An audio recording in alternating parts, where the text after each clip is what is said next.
What's going on, everybody? Welcome to another edition of the Talking to the Dog Benfica Podcast, episode 226. And ladies and gentlemen, Cristiano Oliveira is here. Cristiano, what's happening, man? What's going on, guys? Happy New Year to you and all our wonderful listeners. What's going on? Nothing, man. We've been missing you, man. What's going on with you? Where you been? Then don't tell me it's Benfica's fault. We've been missing you. Is there a song? We've been missing you? If there isn't, we should make one. You get on that, Chris. You get on that. Steve, I mean, you and I were just singing prior to coming on live. That's why I'm still with the music theme in my head. Is that what it is? And Steve Santos is back. What's going on, Steve? You know, another night, another podcast. Steve is busy, same old reliable. So That's right. No, Andre Almeida, 7 out of 10 every week, buddy. Yeah, you gotta grow. You gotta grow a stash. You gotta grow a stash first. I couldn't grow that stash if I tried. 6.5. Okay, yeah, 7 is probably being pretty generous for Andre Almeida. So pretty generous. We'll go 6.5 or a 6. I think if you're going off of my scale, you could combine the last 6 games. You want to hit a 7.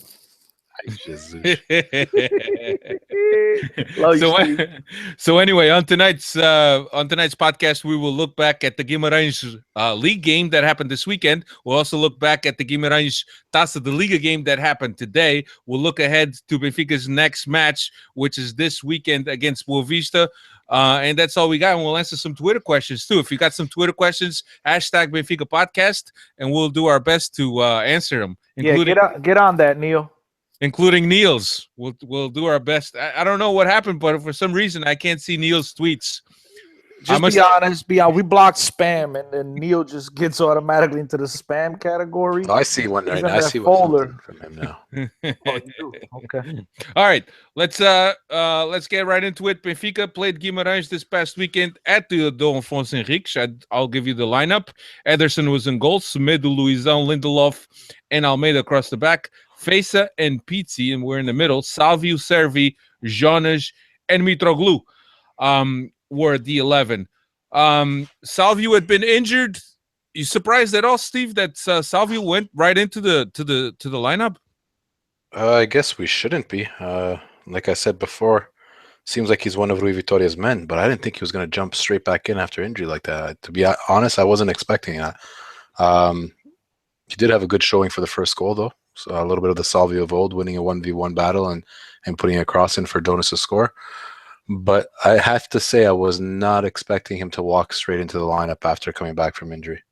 Yeah, Cristiano, in your short, illustrious career, were you ever the coach's pet? Yeah, right. Yeah. I think when I was 12, I was the coach's pet for about 3 weeks. I was a team captain, and then after that, it was all downhill from that. It lasted about 3 weeks. Puberty hit, and the attitude came in. No, the attitude was already there. I think they just named me captain to try to get that attitude to go away, but they just said, this guy's no mood. Except Fuller. Yeah, the truth of the matter is that I don't know, but Salvio does get that treatment. Does get a lot more minutes than other guys. I don't know if it's status in a team. He's actually one of the older guys, one of the older wingers on the team. Now that Gaetan is gone. So I don't know if he benefits from that status or not. The other thing is that, quite frankly, there's a lot of guys that are just as good, if not better, than Salvio. So if Salvio sits one weekend, it's no problem. If Salvio plays another weekend, as long as he's not getting injured or getting exhausted with as much time as he's playing, then he should be okay. But nonetheless, there's real competition in these wings, as we saw today with the emergence of Zivkovic. And also, you got Rafa in the wings that we thought that Rafa was going to be a shoe-in going forward, but he sits. Steve, squad management by Rui Vitória, knowing that we got to play Guimaraes in 3 days' time, maybe, with Rafa? I'd have to say so. I mean, I think there was, if you see the guys who didn't get to play at all on the weekend and played a lot today, you got to say that he had this in mind, and it worked out to his benefit. Because if anything, I would have thought that Rafa was the stronger choice to play over Salvio, but he didn't play. So he was probably leaving a good fair bit of quality to play in this match. The meaning the one that happened today, and giving guys like Salvio an idea of where they stand in the pecking order. I mean, I think it was your boy Hodge that asked us what we think the pecking order for wingers was at the moment, and it looks like Salvio is top of the list, or at least top of the list for the right-hand side, where we thought he might not be. So, right. Yeah. I was surprised as well to see him right back there in the starting lineup. That being said, I think Rui Vitoria had today's game in mind because you saw a lot of the guys that did not play on the weekend. He tried to save them in this game and try to play them the full 90 minutes today. I think he had a lot of that in mind. And the other thing is to make a quick point. I think he might be in the PZ mold. And I'm not trying to crack. I'm not trying to, complain or anything about Peasy here, but the same way that we've talked about Peasy, where he knows exactly what Vitoria wants. Vitoria's going to play this guy. He's one of his guys. I think Salvio might be in that same mold as one of his Rui Vitoria's guys. That's why it's the only reason why it makes sense that he gets thrown in there right after come back after injury with so many other options. And it's not like we have a bunch of other guys playing the wings that are struggling. Everybody's pretty much in form, and he still opts to go with Salvio. I was surprised by that. Yeah, like I said, maybe it has to do with status on the team and veteranship, I think, over the other guys who are significant. Well, not significantly, but younger than Salvio. I forget how old Salvio is, but I mean, you're looking at Rafa. Rafa is what, early 20s? 23. You look at Zivkovic, he's 20 or 21. Yeah, and the only guy is Carrillo, but Carrillo hasn't really done much to even be thought of. Salvio's only 26. I was about to say, Salvio, I think Salvio is just 25, 26. He came on the scene really young. He was like Zivkovic's age, I think, the first time he was at Benfica. Yeah. So I would say not a very good start from Benfica against a decent Guimaraes team. Benfica looked a little nervous in the first half. They did find a little calming presence in Jonas, and when Jonas is in, there's a totally different play in the final third, Steve. There's more patience. There's better criteria in the passing. There's better holding of the ball. There's a better thought out game. When Jonas is around, you can just do so many different things. There's a ball from Pizzi to Jonas from first phase of construction. I think we just won the ball over, and Pizzi has the guts to play the ball into Jonas with two or three guys very tight to him. He drives the ball into Jonas's feet, and Jonas makes sure that ball sticks. He doesn't lose the ball.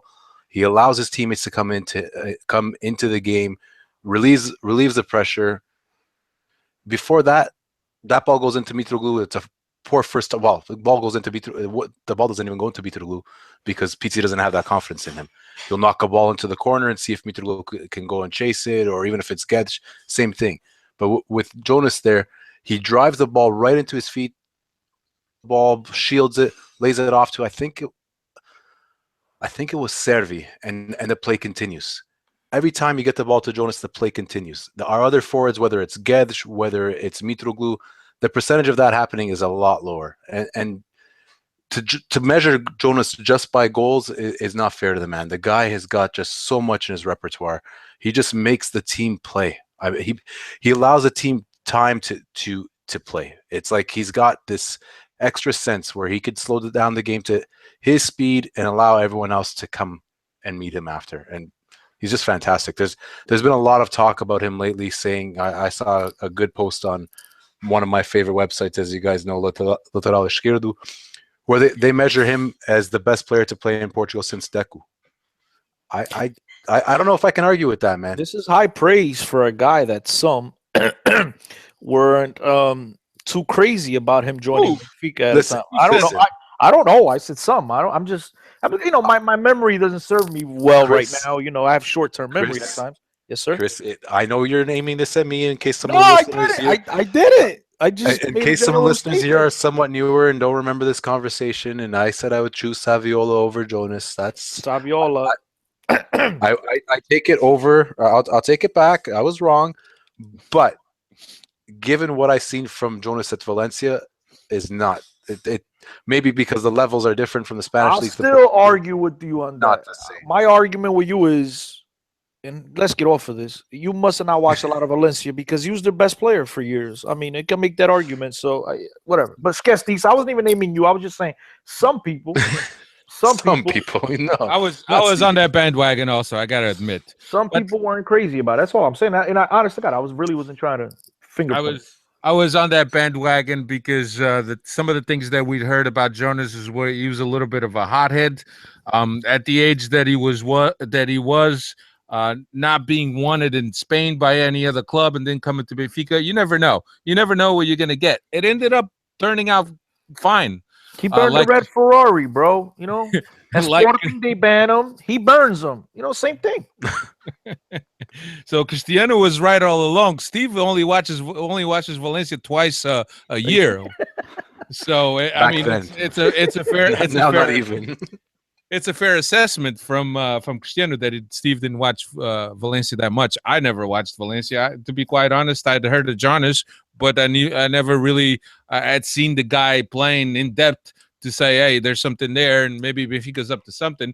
But, you know, I don't want to say he was kind of like a Tarabt buy, but it was a little bit of a gamble by Benfica because Benfica knew that the talent was there, but he was a little bit of a hothead, and if he doesn't get settled correctly in Portugal, then we have a problem in our hands. Fortunately, he had the right atmosphere. He had the right club to get settled in, the right teammates, and he's done wonders for us. And he's definitely the MVP of this team in the past couple of years, I would say, maybe 3 years. So considering that or expecting what he's going to give this team for the rest of the season, being that he was hurt that he was hurt for 4 months. But Jonas in the 19th minute with the 1-0, then he serves Mitroglou in the 42nd minute for the 2-0, and then Benfica pretty much controlled the second half. Defensively, were happy giving the ball to Guimaraes. I don't know if I agree with that style of play, giving the ball while you shore up defensively. I think that the best thing that you could do defensively is keeping the ball. I don't know if you're the same opinion, Steve. You know that I'm of the same opinion. But this is what we have seen for the past year and a half, that we surrender the ball in order to control and manage games rather than keep it. Does this have anything to do with the fact that it looks like we have a very good defensive organization, but our organized attack sometimes looks a little bit suspect, and we don't have, the easy supportive play to keep the ball, although it did look good in the first half with Jonas. Obviously, everything looks good with Jonas, but in the second half, we just manage the game by allowing them to have the ball and keep our defensive shape and explore counterattacks when they came, but it wasn't even that often. It looked like we were quite content on just seeing out the result the way that we did. Yeah. Given what we have seen with Benfica, you kind of have to side with it. I mean, we're super cautious the way that we build up from the back, where we like to defend results rather than keep the ball to defend the results. We have better players, so if you're playing defensively and you get to a point where you have a counterattack, you have more 1v1 situations. You have more situations where you have a Rafa, you have a Jonas, a Salvio that doesn't have a lineup of 8 guys in front of him. So you can almost see the logic behind it, but it's not, for me personally, it's not the way I think the game of football should be played, especially if you have the better players at your disposal. I think you should, the ball should be your friend, and you should always have it. That's just me. Yeah, Steve is a huge fan of the Pep Guardiola tiki-taka, for those of you that are wondering what it is not he's even talking about. No, but it is, Steve. You like the possession. You like the ball in space. Cost the ball in space.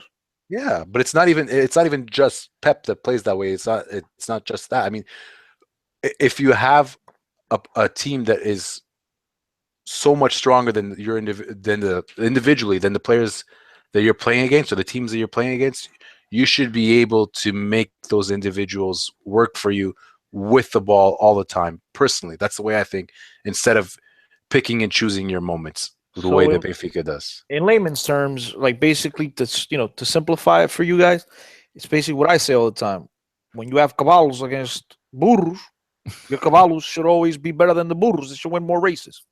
Basically. Something like that. But Cristiano, the game plan, I understand what Steve is saying, but the game plan should always go towards putting a game on ice, killing the game, scoring an additional goal, pound on top of the team. I understand that Benfica's defensive organization is very good. Benfica shortens the space in which the team, the space on the pitch in which the team plays in.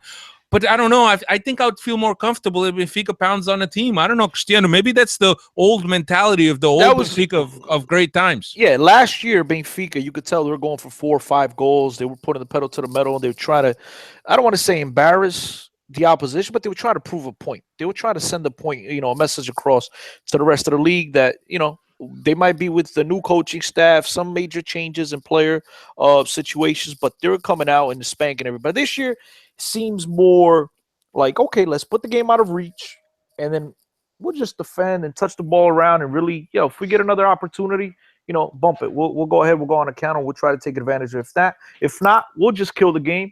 And maybe that has to do with the fact that we've had so many guys get injured. I mean, think about it. You got the other 2 big clubs complaining and crying about suspensions or injuries, where Benfica's had, some of their very, very key, pieces to this club on the sidelines. Jonas, like you guys have mentioned, might be the MVP over the last 3 years. And this guy missed, the first 6 months of the season? Feja, you have so many other guys, Salvio. These are all starters. At one point, we're playing a 17-year-old striker in Zagolus because our 4 first-team options were all injured. We make the biggest acquisition in Portuguese football amongst Portuguese clubs ever in the history of the Portuguese league. And the guy comes in, plays 10 minutes, and then he's gone for the next 3 months. We've had so many injuries. Maybe that has a little something to do with the decision to just go ahead, put the game out of reach, and then just defend or touch the ball around, and let's not really, expose ourselves to other injuries. Maybe I'm just trying to make all sense of it in my head right now. Yeah, that's a fair shout. And speaking of injuries, you got Fesa that went out in the 17th minute. Somebody's had to come in for him, and I think word on Fesa is he might be out a couple of weeks, if I'm not mistaken, with some kind of a thigh injury. What it looked like on the replay was that he got stepped on with the studs on his ankle. But from the reports, it looks like it's a muscular injury. We don't know how bad it is, but he's going to be out for at least 2 weeks. Samaris did get a chance to play. Steve, I know that we've praised Samaris, and I know that we've also talked down Samaris. I actually thought that the simpler he plays, the better he is. Oh, for sure.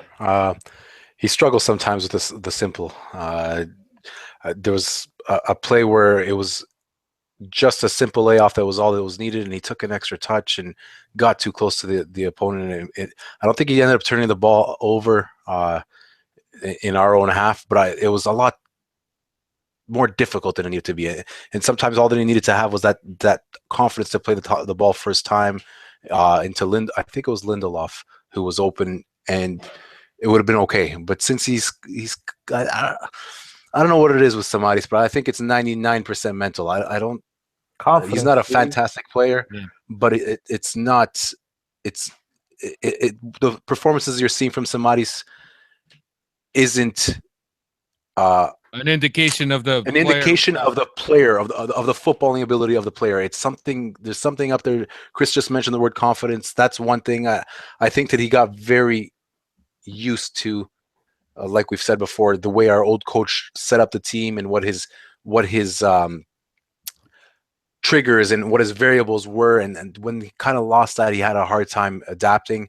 But the player that was there before has got to still be there in terms of technical ability, in terms of tackling and whatnot. So he didn't have a bad match against Guimaraes. Let's hope that his confidence builds, because he's going to have probably a good 3-4 games, I'm guessing, at this point in a row to play. So he's got a second one under his belt. So let's see. Let me ask you guys a question. I know, right now as things stand, Benfica have a pretty comfortable lead, amongst our two biggest rivals with 8 and 6 points. And you can't really call any of these upcoming games with the exception of Dortmund in the Champions League. And hopefully by then Fezia will be back. But can't call it, like I was saying, can't call any of these games big, must-win games. But that being said, you guys worried at all? Because, Samaris is really the only option. We haven't seen Danilo, with the exception of against that one game against Sporting, which still boggles my mind. I still don't know how to put that into words. I still don't understand how he played that game. Celis hasn't really showed you anything.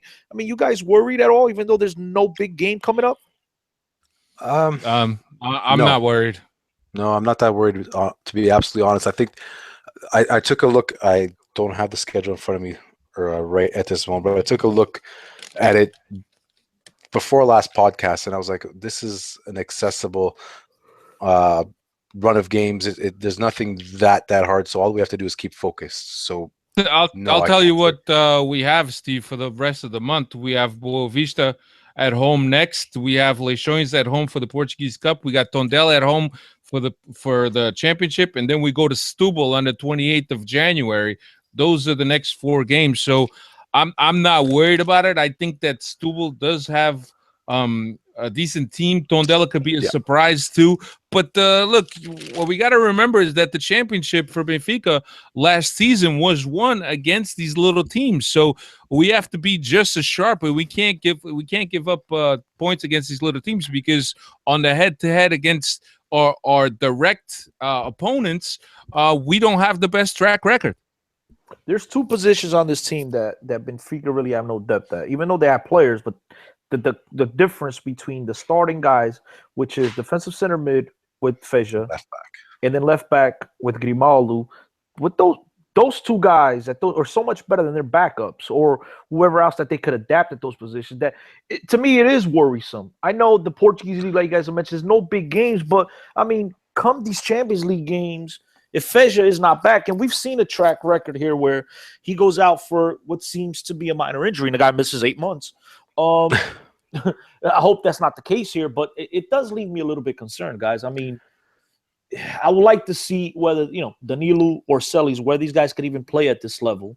We haven't seen much from these guys. So if somebody goes down, what are you going to do? Adapt Andre Almeida to that position, the polyvalent? He's going to it's not an adaptation. That's his original position, if anything. But he's not the strongest there, I'll have to admit.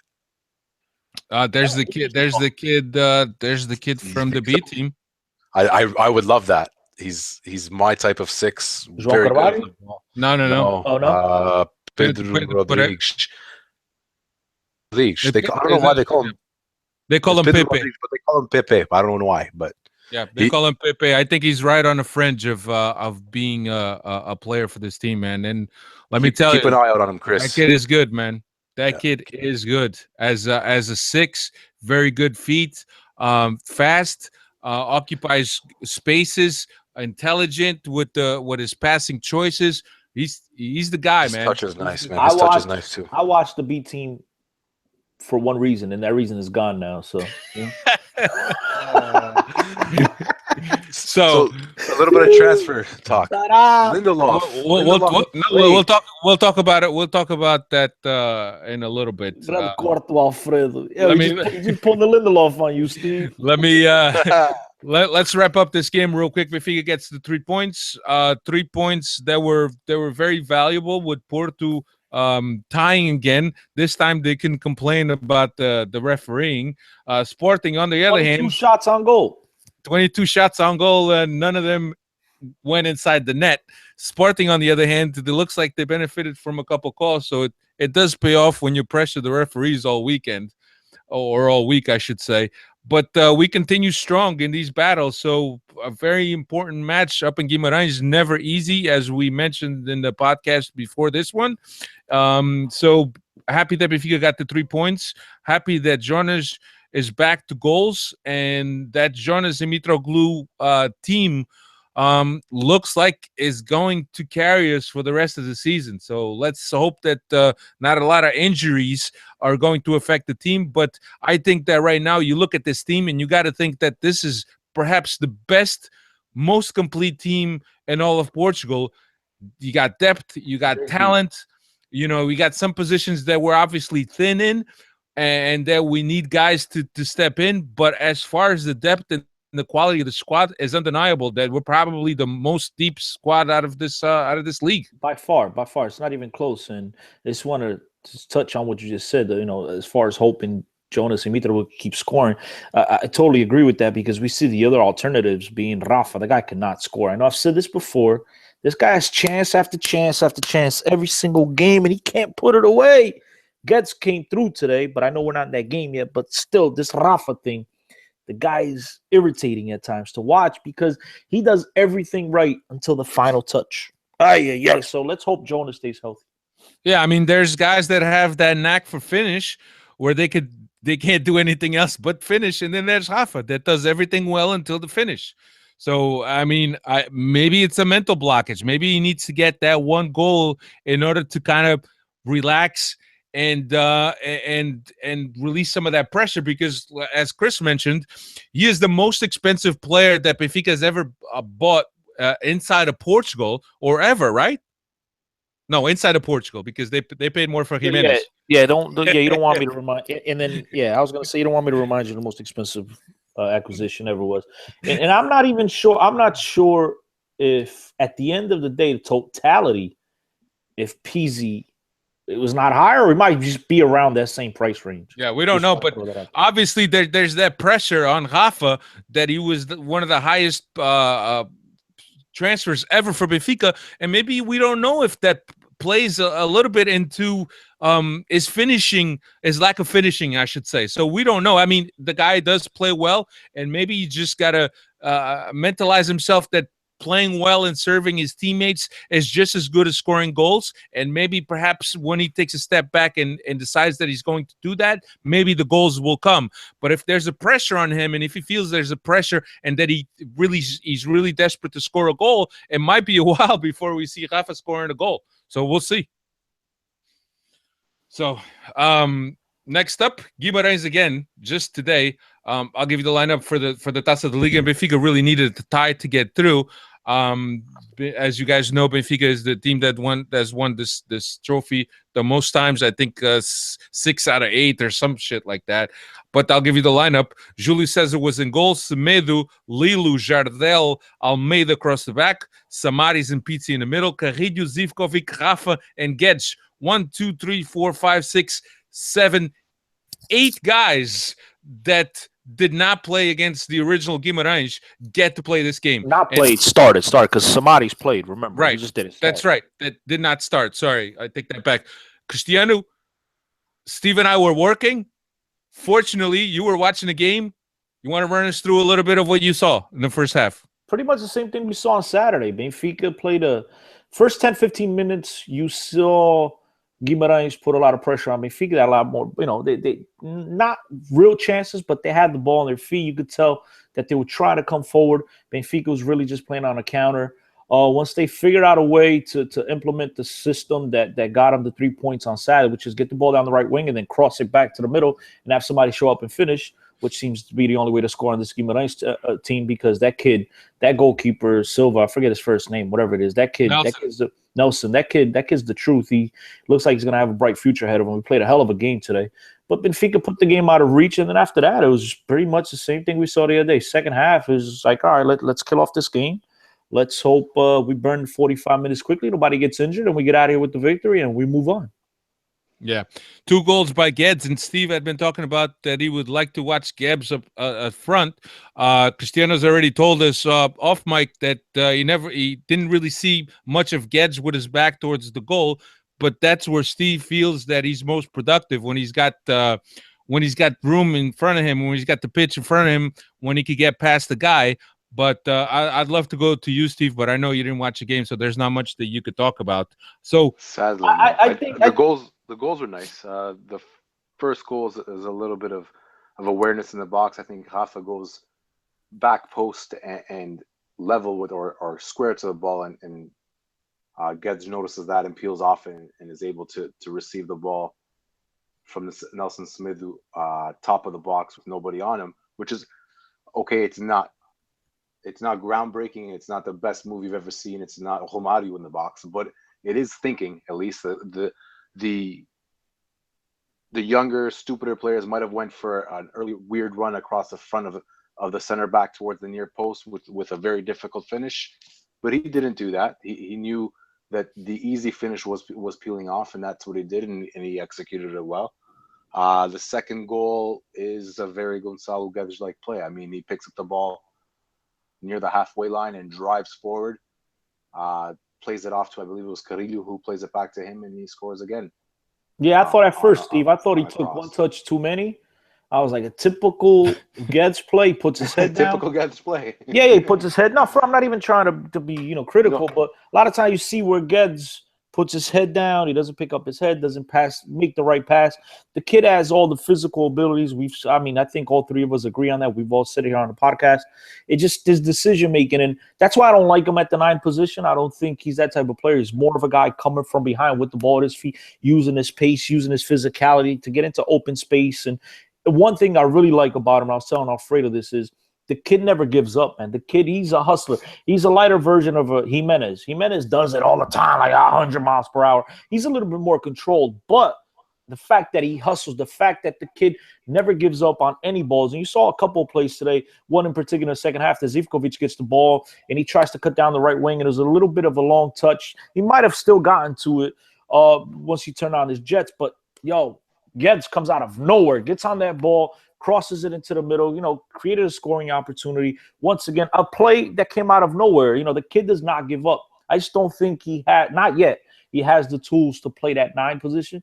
I don't think he's, relatively, we haven't seen him much, but I don't think he's that type of player to play with his back to the goal, because we see he likes to hold on to the ball a lot. He's not that guy that plays the quick 1-2 touch at times. And so I think he needs to develop that part of his game. I'm more of a fan of his coming from the wings, or like that second striker, the Jonas position.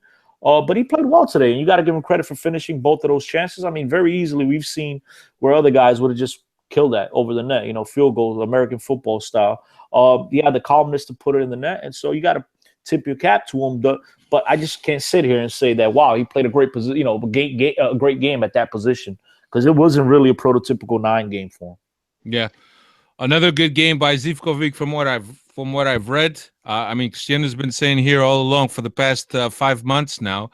Past 5 years, this kid's been on everybody's radar for 5 years. This kid's the real deal. So just so if you're seeing him now, we've been talking about him for quite some time. Also, a decent game from Carrillo, from what I read, especially in the first half. A little bit more aggressive on the ball, more willing to do things. I don't know. Cristiano's still not happy with him, and he has a shitty aggravating. Carrillo's he reminds me a lot of Carcella last year. And I know a lot of you guys love Carcella, but my opinions of him will not change. Benfica is like they're in 5th gear. They're going 110 miles an hour. The ball gets to Carcella, gets to Carrillo. Okay, now let's take. Yeah, it's like, bro, it's aggravating to watch at times. It seems like they're not into the game. It seems like they're just going through the motions. And even though he had a better first half today, second half wasn't that much better. Yeah, but the second half went along with the team's intensity as they dropped from having the game under control, I would think. You still had guys defending, dude. You still had guys defending, making runs. And Carrillo, man, I've been patient with him. I know he didn't play a whole year last year. I've been trying to be patient with him. But right now, the fact that we have so many guys, we just really started playing Zivkovic lately. And the kid looks like he belongs. He looks like he's got a bright future ahead of him.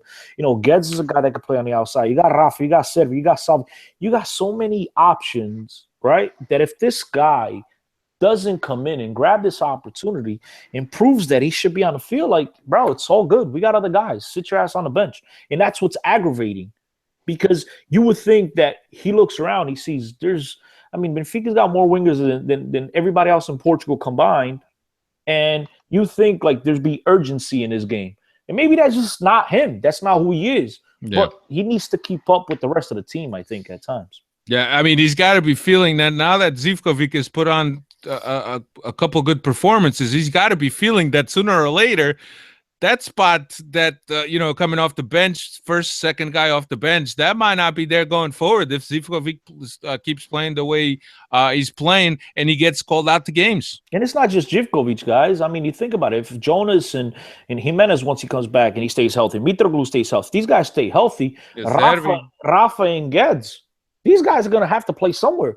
Where are they going to play? Don't forget Salvio. No, I know, but I'm talking about guys that will play at the forward position. I'm saying if those guys stay healthy, you're going to need a spot for Rafa and Guedes, which will be on the wings.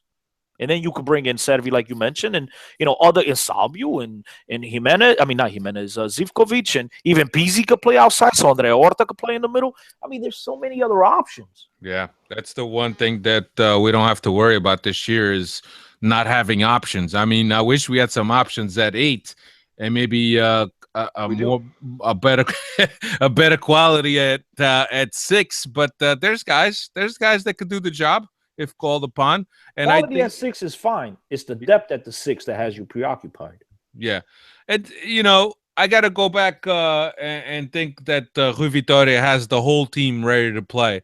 And I think that was a classic example today, was that basically Benfica played with most of the guys that usually don't start, and the team did just as well. They had a very good first half, and then the second half, it's more of the same, controlling the game, giving the possession away, controlling the space in which we play in, organized defensively. That's the Benfica this season. I don't really expect any more in the second halves of games if Benfica is winning by 2 goals. So we'll see. So Benfica on to the next round where they will play Guimaraes.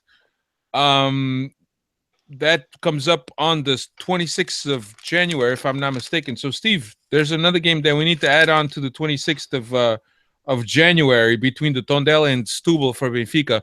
And I think I was right when I said that all the semifinals are going to be all played at Estádio do Algarve. So Guimaraes is going to be playing Benfica, or Benfica is going to be playing Guimaraes down there. And then there's another game going on, which I believe it is I forget who it is, to be honest with you. Who, tomorrow?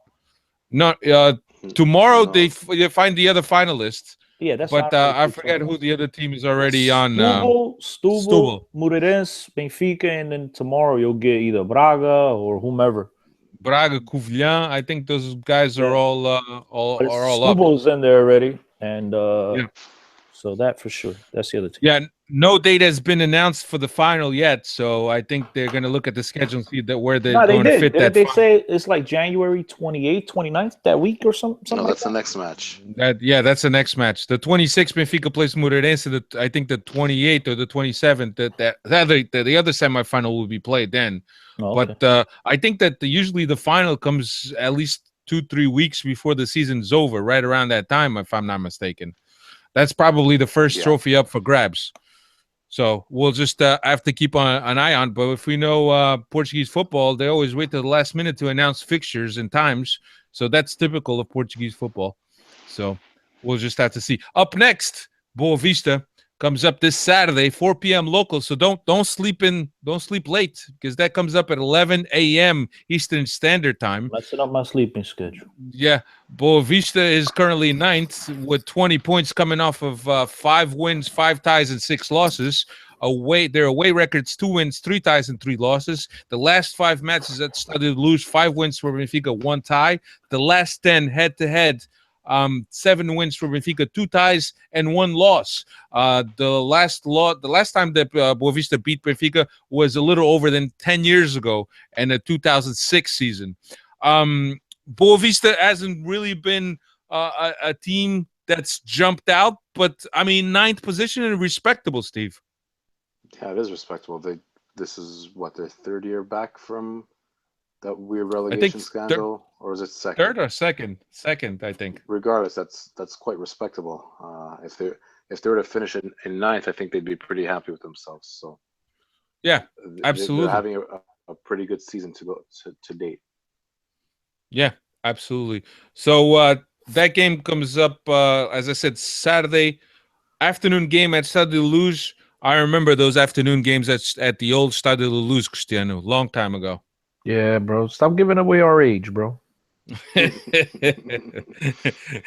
So that's something to keep an eye on, and hopefully Benfica continues on this winning streak. They haven't given up goals now for a good 4 or 5 games, if I'm not mistaken. Clean sheets for Ederson. Seven straight. Yeah, so clean sheet for Ederson for quite a bit. I know that Porto and Sporting are now going to enter a complicated stage of their season, including towards I think the end of January or beginning of February, they play each other. So that's another opportunity for Benfica to gain points on either one of them or both of them. So Benfica needs to stay on this streak, just like we did last year, that we put together a good streak and we took advantage of points that both Porto and Sporting lost to take over first place and never let it go. 6 points is quite an advantage for our direct opposition, but we can't sleep. Last year we won 25 or 27. If we get that streak going, we'll expand that from 6 and 8 to double digits and just come over with a laughter. I hope that's exactly what happens. I mean, not enough bad things could happen to both of those two clubs in my mind. And I'm sorry, I'm not trying to be rude, but I'm from the era of corruptus and everything was okay and no one talked about it. So I grew up eating a lot of that crap. So now it's my turn to laugh. You know, like I think we've all mentioned here, sports goes around the cycle. Now it's our turn. And so I hope those clubs trip up all the time. When's Sporting's turn? Because it hasn't been their turn for quite some time. No, well, according to Bruno Carvalho, they won 4 in a row or something like that. They're missing 4. So that was their turn. Já passou. Yeah, but I don't know if in the 20s counts, bro. That was their time. They were the team in the 50s. They were dominant in the 50s. They had the best scorer in all of the world. The greatest ever. Peruteu. Yeah, that's that's Coseru's uncle. I had no idea. I did because Alfredo told me. I don't know if that Coseru's great uncle or something like that was Peruteu. Coseru's he's now at Stubble, correct? Yeah, that's right. Mm-hmm. Yeah, Stubble, that team that Sporting knocked them out of the Taça da Liga. That they returned 2 players. After that, yeah. I thought it was the ref's fault. But they didn't get the memo. Stubble didn't get. They cannot beat them. You want our players, you can't beat us. Yeah, they missed that on the contract. Dude, if that's not a move where the league should be paying attention, I mean, what kind of action is that? Okay, so if you're a team that we have players out and you beat us, we're going to pull our players. That's kind of like an indirect threat to any team that's on the league. Well, Alfredo, according to what I heard, was that they told Cruzeiro and Stubble, okay, obviously everyone knows that if you loan a player, they can't play against you in the league, but there's no such thing in a contract in the Taças, any of the Taça Portugal and the Taça da Cerveja. And they told them the day prior or the night prior to the game, they told Cruzeiro not to use their players. And supposedly Cruzeiro replied with, listen, I've been working all week getting these players, the system involved, getting these players involved in our strategy to face you guys. You gave me too little of notice. And plus, at the end of the day, there's no rule that says my guys can't play against you. And so that was the situation. That was the reason as to why the misunderstanding started and they had their little confusion. But supposedly that's what it was. I mean, it's a valid point. I mean, less than 24 hours before the game, you tell a guy you can't use guys while he's been working out with them all week when he was told that you're allowed to use them. I don't know, dude. It was also there's all, but I guess those are the Sporting. That's what's coming from the Sporting side. Then I believe from the Stubble side, as you guys know, João Mario was at Stubble back in the day. There's a percentage forget, but I'm sticking with João Mario because João Mario, obviously, as we all know, got sold to Inter Milan, and there was a clause in their percentage that Stubble should get, and no money has arrived in Stubble yet. No, dude, but João Mario was always a Sporting player. There's something there. There was something there, dude. I read about it, and so that's the part that Stubble is upset about as well. So they're saying Stubble didn't grant their request of not using those 2 players because they've also haven't gotten their end of the bargain, their end of the promise. So there's a lot of BS going back and forth. Who cares? I mean, we spent too much time talking about these clowns. Yeah. Twitter questions. Everybody's watching Obama's last goodbye, bro. That's right. Mo's here. Mo, Tem mais nada a fazer, o gajo. Steve Santos did not watch the game, so I can't answer your question if he was impressed with the second team today. I will probably watch the game before next podcast, so I'll give you a heads up on what I think. Cristiano, here's one for you. Mo asks, who's happier that Tarapt is gone, CO10 or Luis Felipe Vieira? Why would I be happy? I mean, I guess I'm happy that he's finally going to get some playing time, and saw pictures of him today. Saw pictures of him today practicing already, Steve, and he looked like he shed some pounds. I mean, but at the end of the day, it's not going to do anything for me. I mean, he's not at Benfica no more, so doesn't matter. All I got to say is hide your salami up in Genoa. Because Tarap's around. He's not allowed to eat it, man. It's pork. If you don't see it, he's not eating it. It's the same thing, Steve. See, that's what pisses me off, is that now these lines will forever be there. I mean, the fact that he was never able to just show it for a game. Hopefully he does his thing in Genoa. We'll see what happens, man. He's no longer at Benfica, so Cristiano, as I was mentioning to you yesterday, it's really up to him, dude. Really up to him now. Yeah, I think, and we'll see what kind of professional he is. I mean, if he's a true professional and he cares about his career, he'll go out there and he'll give it his best, whether it's, a short 6-month loan or as some people have reported, an 18-month loan. We'll see what happens, but we'll see his professionalism. Maybe, some guys, man, and this is what we talked about when Tarap originally showed up at Benfica, which was, there's some guys that have to go through their ups and downs. Some guys really need to be dragged through the mud in order to realize that, this is my final opportunity. I need to wake up and be a professional, be an adult. And obviously that didn't work out with Benfica. And I mean, as a Tarap fan, hopefully he does that now for his sake, not for my sake, because he's no longer on my club, so I really don't care. But for his sake, I hope he turns it around, because the guy is a talented player. No one's ever questioned his talent. I think everyone's always questioned his attitude and his decision making. So hopefully he turns it around for him, and we'll see. We'll see what he's made of. If he goes out there and he flops, we'll just see. This guy's just a clown, dude. But if he turns it around, I guess you have to take him serious again. Cristiano, what does your gut tell you? Whether he's going to make it or not. What is your gut feeling on Tarap for Genoa for the rest of the season? I mean, I'm hoping, like I just finished saying, that he's a professional. And I'm hoping that he uses this opportunity to shut Vitória and all his doubters at Benfica and all his doubters wherever he's been at. I hope that he uses this opportunity to shut those guys up and show that he's a true player, that he deserves to be playing. That's what I'm hoping. Whether I think it's going to happen or not, I'm a little bit better than 50-50. I like to give people chances, especially, soccer players, very talented players. And they're always going to get chances because they're very talented. So I'm like 60-40 right now that he will do it.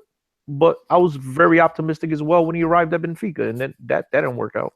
So we'll just have to wait and see. Right. So here's one for you, Steve, from Diogo Reis. Would you agree Pizzi is the most improved player on the roster, or is his form just a circumstance of weaker opposition? I don't think PT is the most improved player. You're putting me in a bind. That's a great question. Who's the most improved player, Steve? Would you disagree or agree? Yeah, I would say Guedes. Yeah, I think Guedes has made some strides. Yeah, made. I mean, because Pizzi's not really doing anything that's like. Well, I mean, everything he's doing, we saw flashes last year. It's just he's playing a different role. Yeah, if I had to choose a most improved player, I think it would be Guedes. Just running through the lineup right through my head right now, and I think that's got to be him. That whole this argument. Sorry, Diogo, I'm not trying to pick on you, but this argument that Pizzi only plays well against little teams. I wonder who started it. It's not fair to Pizzi when the whole team doesn't play well against good teams. The team against good teams, defensive style that we've been talking about, and that's not the type of game that's going to show Pizzi's true qualities. I mean, the fact that he's tactically disciplined enough and does the job for you in those types of games when really he's a different kind of player just shows you that Pizzi is able to adapt to those types of situations. If you starve Pizzi of the ball, the type of player that he is, you're not going to see the best Pizzi.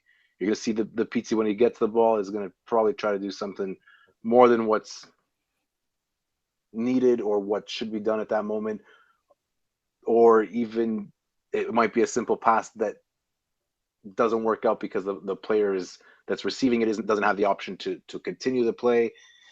It's not fair to judge Pizzi only against tougher opposition, is what I'm trying to say. I agree. Pizzi's only valuable to you if he has the ball on his feet. And I'm not trying to get on him, but because the guy, he's not one of these guys that plays defense. You know what I mean? His game is on his feet. That's not his game. Exactly. That's what I'm saying. That's what I'm saying. He's only valuable, guys, when he has the ball. If he doesn't have the ball, or he's not getting it because he's not doing the work to get into open space, or the team's not getting it to him, he's pretty much just another player out there. Pizzi needs the ball on his feet in order to be at Pizzi's best. Yeah. So I mean, I don't think we that really answered the question, but qualitative. I think that we did, Steve. We said Gedge is the most improved. Okay.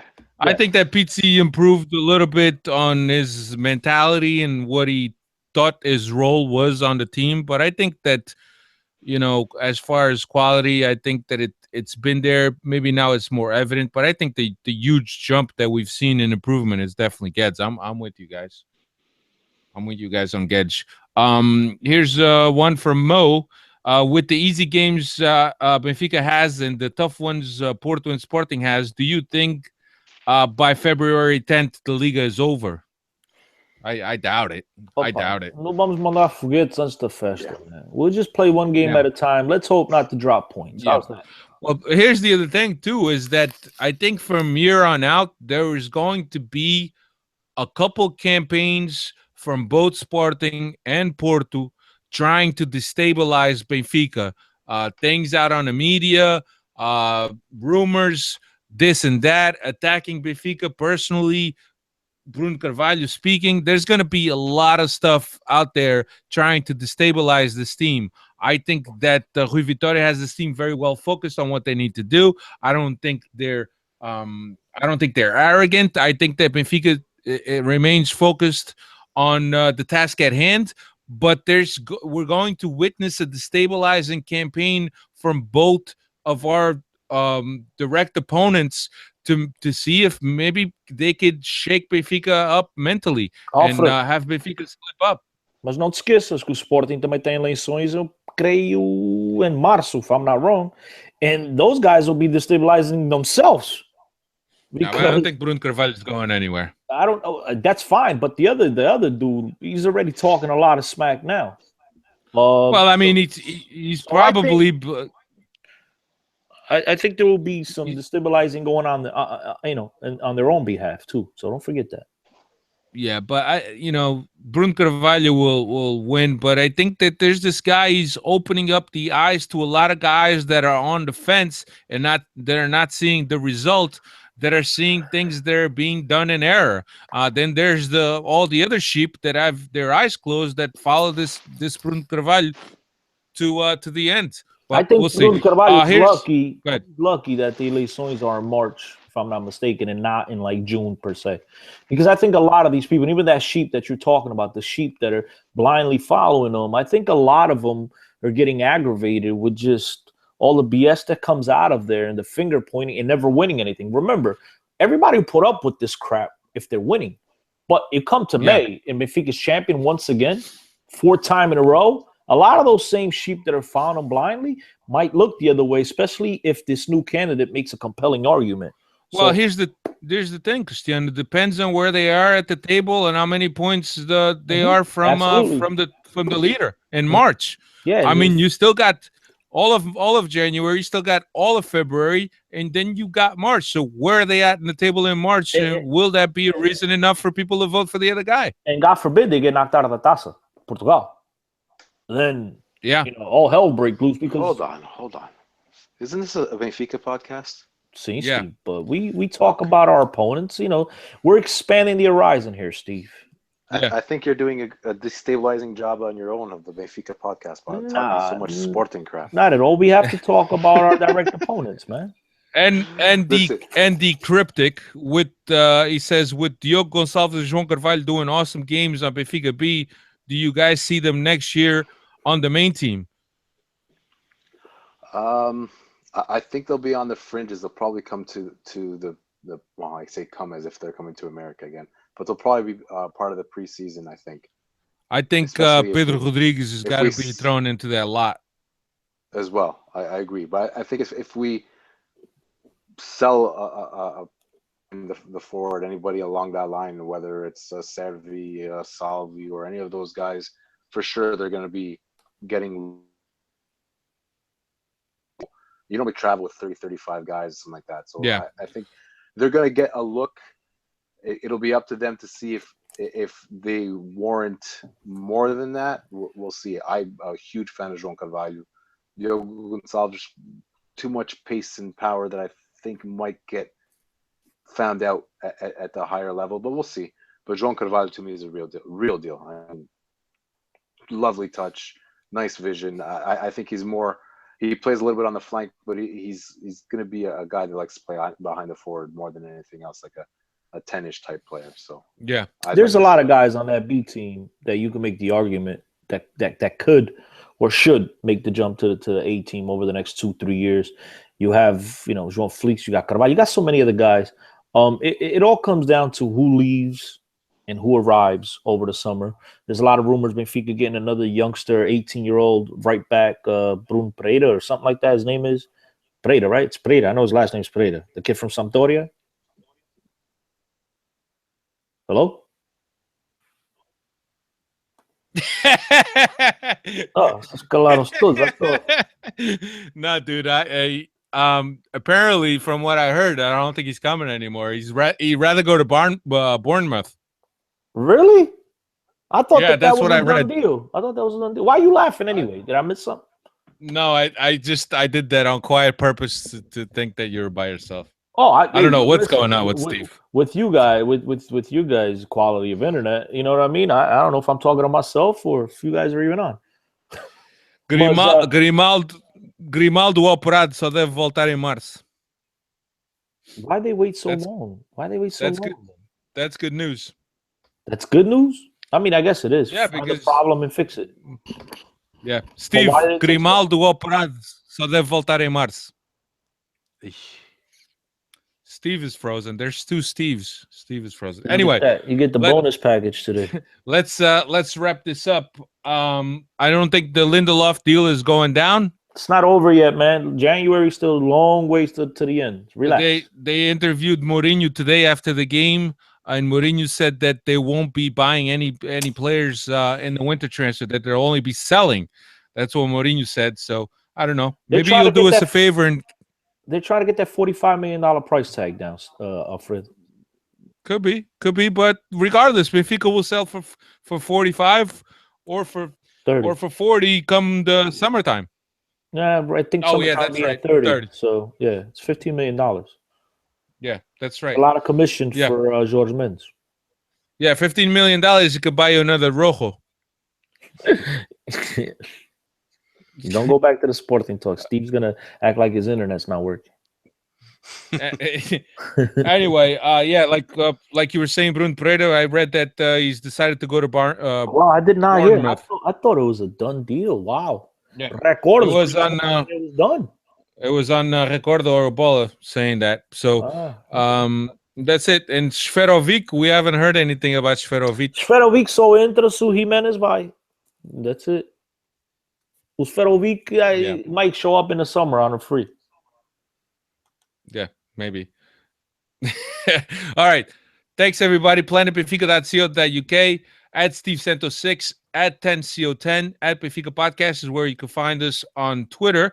BenficaPodcast.com, and all that good stuff. Thank you very much. Next week, we'll be back. We'll break down the Boa Vista game, and we'll look ahead to the Portuguese Cup game against Leixões, which happens a week from tomorrow.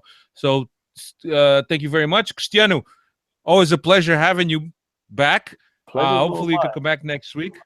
And Steve, thanks, man.